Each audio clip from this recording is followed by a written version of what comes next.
General advice warning. The content presented in this presentation is intended for informational purposes only and provides general advice only. It does not take into account your personal objectives, financial situation, or specific needs.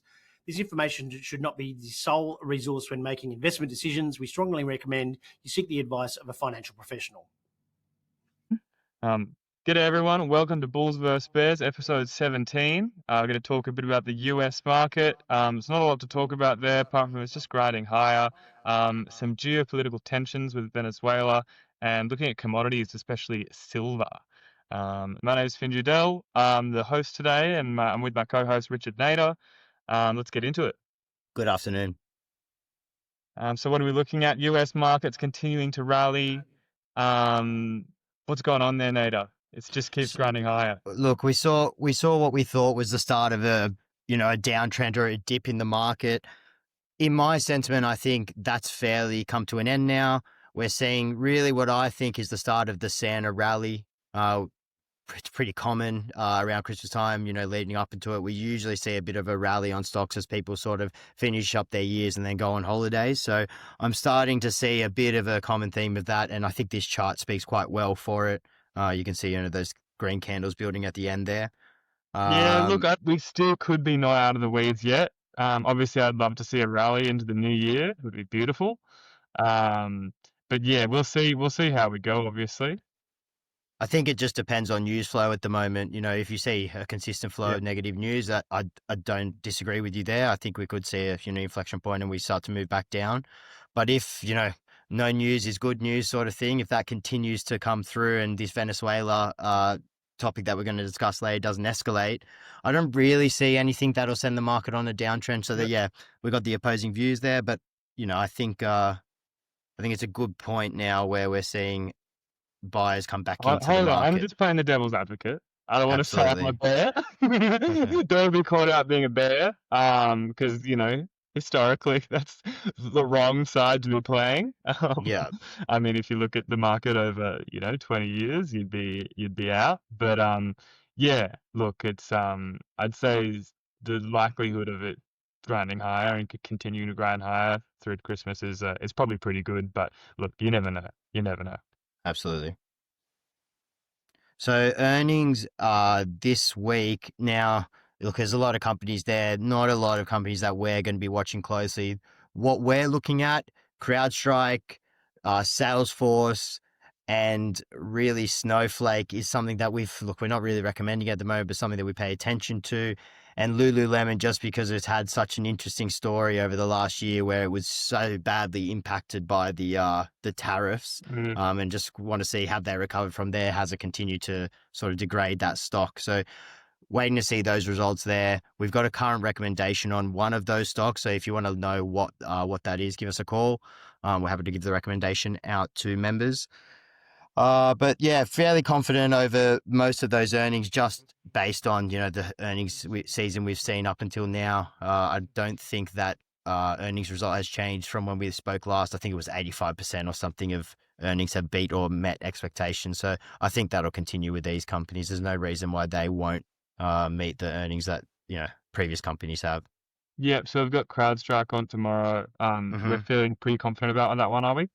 Yeah, just based on that space in general. So we saw Zscaler's had a really good earnings. Palo Alto had a really good earnings. It's got an impact from AI, but it's not solely relying on it. So, it's just a good space to be in, I'd say. Yeah, no, good one. And that's a recommendation we put out a couple of weeks ago, or if not last week even. So yeah, it'll be good to see how that one goes. Got a bit of a positive outlook there. Look, next we're going to talk about the potential of invasion in Venezuela. Obviously, we've had Trump pretty recently come out and say some fairly aggressive tweets. And look, this is not the first time he said this. I mean, let's just remind ourselves he's also threatened to invade North Korea, Iran, Mexico, Nigeria, Panama, Greenland, and let's not forget Canada. He did threaten to invade Canada. But look, potentially this time is different. The massive difference here is that Venezuela is actually the largest oil reserve in the world. So it definitely fits the bill for countries for the US to invade, give them a little taste of freedom, as they say. But yeah, look, Venezuela is also in the top 1% of the most corrupt countries on earth. And to give an analogy, they were given almost like a lottery ticket, but they were just too incompetent to cash it in. They've got a fantastic set of resources, and they just failed to capitalize on it.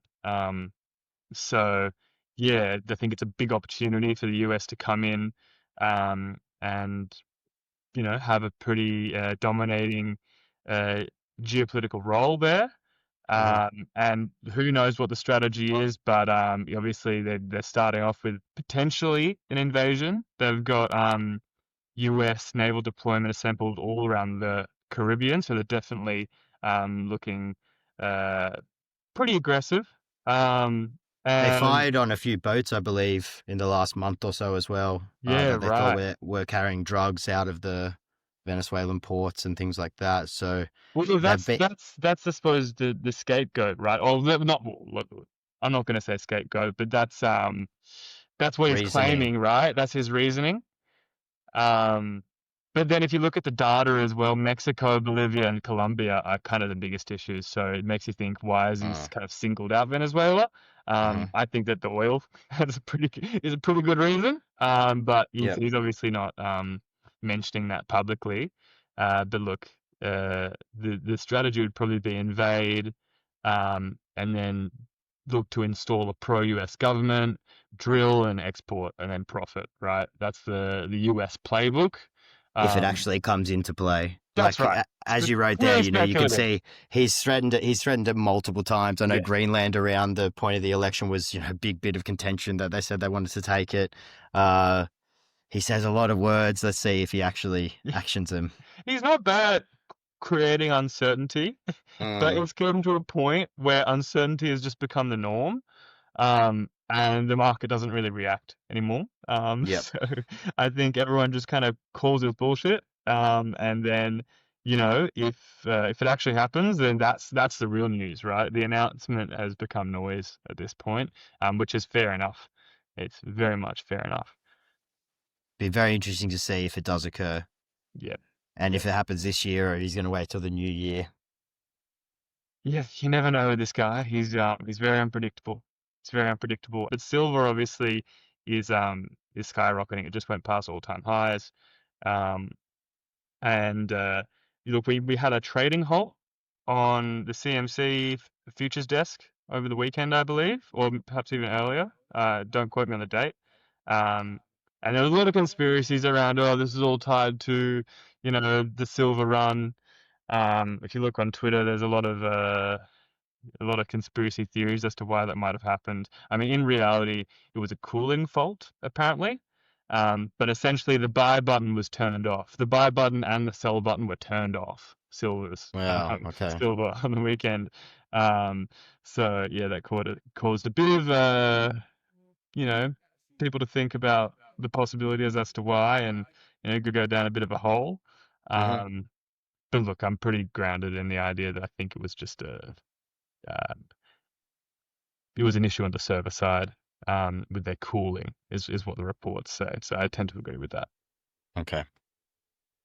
And yeah, look, that's pretty much it for this week. Other notes on the US, Nathan? Not really. We've got consistent earnings coming out over the next couple of weeks. I think next week we'll start to see a bit of a ramp up in number of high value companies that we see posting earnings. I don't remember off the top of my head what they are, but I put the table together last week, and I do remember there was a few companies on there. So I think a full week of reporting. So we'll be keeping an eye out to see if there's any opportunities there to be putting out as recommendations. Ready to upgrade your investing? Discover Mosaic by MPC Markets. For market news, investor education, top stock picks, podcasts, and real-time broker chat. Everything you need, all in one simple app. Sign up now for your 1-month free trial and experience investment content you can understand and actually use